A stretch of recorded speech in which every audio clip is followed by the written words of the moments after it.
எல்லார் முன்னாடியுமே கார்த்திக் வந்து ரம்யாவ கன்னத்துல ஓங்கி அறைவாங்க அப்படின்னு சொல்லிட்டு யாருமே எதிர்பார்க்கவே இல்ல. கார்த்திக் எத நெனச்சு கன்னத்துல அறைஞ்சாங்க அப்படின்னு சொல்லிட்டு வீட்ல உள்ள எல்லாருக்குமே தெரிய வரும்போது மிகப்பெரிய பூகம்பமே வெடிக்குது. அப்படி என்னதான் நடந்துச்சு அப்படின்னு சொல்லிட்டு தாங்க இந்த வீடியோல பார்க்க போறோம். உண்மையாலுமே வந்துட்டு கார்த்திக் வந்து ரொம்ப வருத்தப்பட்டுட்டு இருக்காரு. என்னதான் இருந்தாலும் ஒரு காலத்துல வந்து லவ் பண்ண பொண்ணாச்சுல, அதுவும் தான் வீட்லயே சொந்த அண்ணன் கூடயே வந்து முதலிரவு நடக்க போவதா இருந்தா கண்டிப்பா ஒரு வேதனை இருக்க தானே செய்யும். அந்த வேதனையெல்லாம் நொந்து நூடுல்ஸ் ஆயிட்டு இருக்காரு கார்த்திக். என்னதான் அவ கெட்டவன் தெரிஞ்சிருந்தாலுமே, அந்த ஒரு வலி வந்து கண்டிப்பா வந்து லவ் பண்றவங்களுக்கு தான் தெரியும். அப்படி அங்க இருந்துட்டு இருக்கும்போது, இங்க வந்து ரம்யா, எனக்கு அந்த ரூம்ல தான் முதலிரவு நடந்தே ஆகணும் அப்படின்ற மாரி ரொம்பவே வந்து திட்டவட்டமா இருந்துட்டு இருக்கா. அப்பதான் வந்துட்டு செண்பகம் வந்துட்டு, "ஏ புடவைக்காரி, நீயும் என் புள்ளையும் வேற ரூமுக்கு போங்க. அங்க தான் வந்துட்டு என் பையனுக்கும், என் தங்கத்துக்கும் வந்து முதலிரவு நடக்க போகுது." அப்படின்ற மாரி சொல்லும்போது, கார்த்திக் ரொம்பவே வந்து சோகமா இருக்காரு. கார்த்திக்கோட சோகத்த ரம்யா நல்லாவே வந்து யூஸ் பண்ணிக்கிறா. பார்றா! அப்ப இவனுக்கு கூட நம்ம மேல அன்பு இருந்திருக்கு. அதனால தான் வந்து இவன் சோகமா இருந்திருக்கான். அப்போ இவன வந்து நம்ம இதுதான் கரெக்ட்டான நேரம். இவன எப்படியாச்சும் வந்து பயன்படுத்தி ஆகணும் அப்படின்றதுக்காகவே கார்த்திக் கண்ணு முன்னாடியே சரவணன் கூட வாழப் போறதில்ல. முதலிரவு எதுவும் நடக்க போறது இல்ல. இருந்தாலுமே வந்து கார்த்திக்க வெறுப்பேத்தணுன்ற ஒரே காரணத்துக்காகவே, சரவணன் நம்ம வந்துட்டு ரொம்பவே வந்து சந்தோஷமா இந்த முதலிரவ கொண்டாடி ஆகணும். இத நம்ம வாழ்க்கையில என்னைக்குமே வந்து மறந்துறவே கூடாது அப்படின்னு சொல்லிட்டு, லவ் பண்ணும்போது கார்த்திக் கிட்ட இத பத்தி பேசியிருப்பாங்க இல்லையா? அதே சேம் வார்த்தைகள் எல்லாத்தையுமே வந்து இங்க யூஸ் பண்ணிட்டு இருக்கவுமே, கார்த்திக்கு பழைய நினைவுகள் எல்லாமே ஞாபகம் வந்துடுது. இவங்க 2 பேரும் பேசிட்டு இருந்த நினைவுகள் ஞாபகம் வரவுமே, கார்த்திக் கண்லருந்து தண்ணி தார தாரையா வந்து ஊத்த ஆரம்பிச்சிருச்சு. இந்த ரம்யா பார்த்துட்டு, "சாவுடா! எனக்கு எப்படி இருந்திருக்கும்? சாவுடா! சாவுடா!" அப்படின்ற மாரி மனசுக்குள்ளேயே வந்து நெனச்சிட்டு இருக்கவும், இங்க வந்து என்ன பண்றது போறதுன்னு சொல்லிட்டு சுத்தமா புரியல. ஏதாவது ஒண்ணு நம்ம பண்ணியே தான் ஆகணும். இப்படியே இருந்துட்டே இருந்தா சரி வராது அப்படின்னு சொல்லிட்டு கார்த்திக் திட்டவட்டமா அங்கருந்து சரி போயிடலாம் அப்படின்னு சொல்லிட்டு போகும்போது ரம்யா இருந்துகிட்டு, "என்ன கார்த்திக் ஏன் சோகமா இருக்கீங்க?" அப்படின்ற மாரி கேட்குறாங்க. சரவணனுக்கு ஒரு மாதிரியா இருக்குது. ஏன்னா வந்துட்டு எல்லாமே முடிஞ்சு போச்சு. இப்ப எதுக்கு இதுங்க 2ம் இந்த மாரி பண்ணிட்டுருங்கன்னு சொல்லிட்டு சரவணனுக்கு கோவம் வர ஆரம்பிக்குது. "மேடம் அவன் போனா என்ன மேடம்? எதுக்காக நீங்க வந்து அவன்கிட்ட பேசிட்டு இருக்கீங்க?" அப்படின்ற மாரி கேட்க, "இல்ல சரவணன் பேசி தானே ஆகணும். பேசாம இருந்தா எப்படி சரவணன்?" அப்படின்ற மாரி சொல்ல, "இல்ல மேடம் இதெல்லாம் பத்தி பேசணும்னு அவசியம் இல்ல. விட்டு தள்ளுங்க வாங்க நம்ம போலாம்." அப்படின்ற மாரி சொல்லும்போது, "இல்ல, இல்ல. எனக்கு வந்து தீராத கணக்கு ஒண்ணு இருக்கு." அப்படின்னு சொல்லிட்டு மறுபடியுமே வந்து இவ கார்த்திக் கிட்ட வம்பு வளர்த்துக்கிட்டே இருக்கா. என்னதான் அண்ணத்து மீது அன்பும் வந்துருச்சு, காதலும் வந்துருச்சு. இருந்தாலும் வந்து ஃபர்ஸ்ட் லவ் இல்லையா? கார்த்திக்கும், ரம்யாவுக்கும் அவங்க ரொம்ப அதுவும் டீப்பா லவ் பண்ணியிருக்காங்க.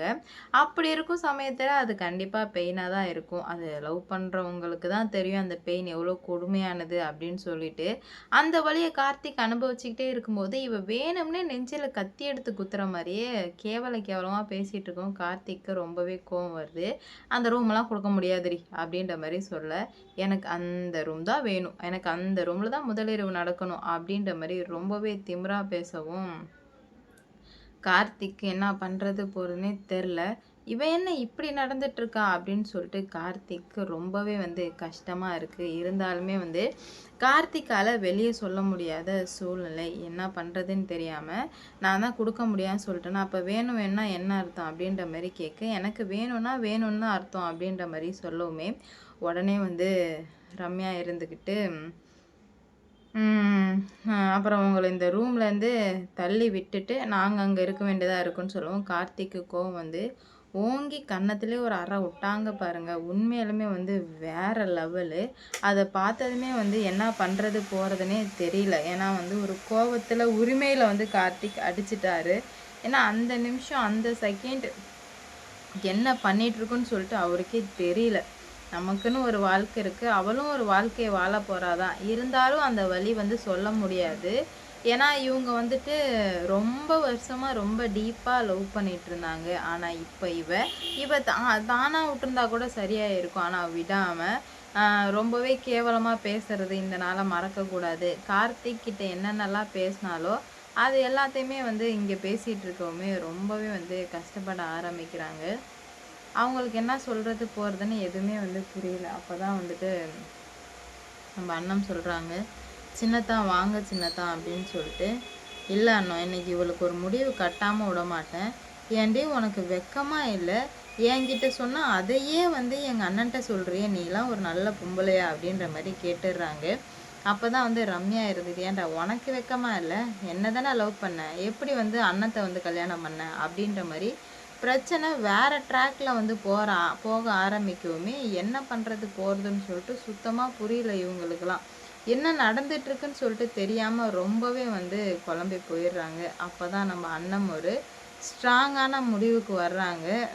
"சின்னத்தான், பழசை பற்றி பேசாதீங்க சின்னத்தான், வாங்க" அப்படின்ற மாதிரி சொல்ல, ரம்யா இருந்துக்கிட்டு, "ஏய் அமைதியாக போயிடு, இது எனக்கும் கார்த்திக்கும் சம்மந்தப்பட்ட விஷயம், இதில் நீ தலையிடாத, நீ தலையிட்டா நல்லா இருக்காது" அப்படின்ற மாதிரி சொல்லவுமே, "இங்கே பார் ரம்யா, உங்களோட பழைய விஷயத்தை எல்லாத்தையும் மூட்டை கட்டி வைங்க" அப்படின்னு சொல்லவுமே சரவணனும் வந்து பேசுகிறாங்க.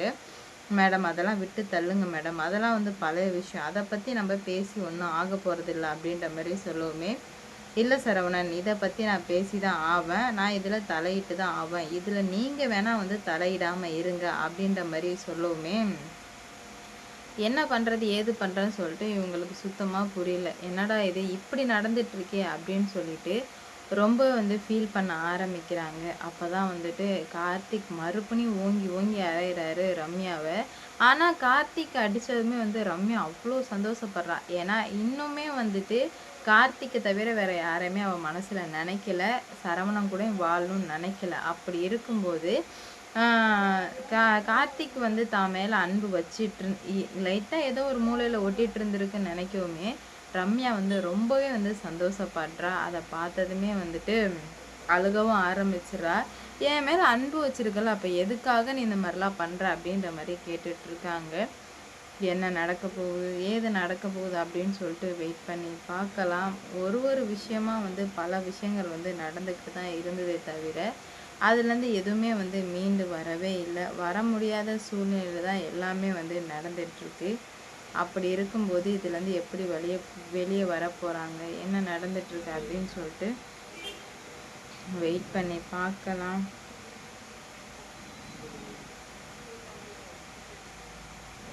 லைக் பண்ணுங்கள், ஷேர் பண்ணுங்கள், மறக்காமல் சப்ஸ்கிரைப் பண்ணிக்கோங்க. இன்னும் பல பிரச்சனைகள் எந்த மாதிரி உருவில் வடிவெடுக்க போகுது, என்ன நடக்க போகுது அப்படின்னு சொல்லிட்டு வெயிட் பண்ணி பொறுமையாக பார்ப்போம். லைக் பண்ணுங்கள், ஷேர் பண்ணுங்கள், மறக்காமல் சப்ஸ்கிரைப் பண்ணிக்கோங்க.